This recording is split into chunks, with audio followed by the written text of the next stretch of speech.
nothing without my work. With my hands I softly weave little dreams in every bead.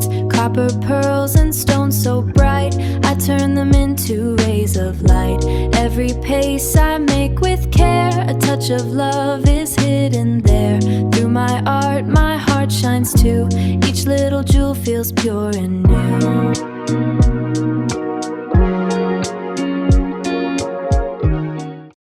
Hi everyone, welcome to Laila's Creations Jewelry. I hope you all are fine. Today I am going to share with you a simple and beautiful gemstone ring design. For this ring I used 20 gauge and 28 gauge brass wire, a blood red gemstone, and regular wire wrapping tools. I hope you like the video, so let's watch the full video without skipping any step. And please read the captions I mentioned in the video. If you have any queries, please let me know in the comment section below. Always think positive and be creative. Have a nice day. Thank you.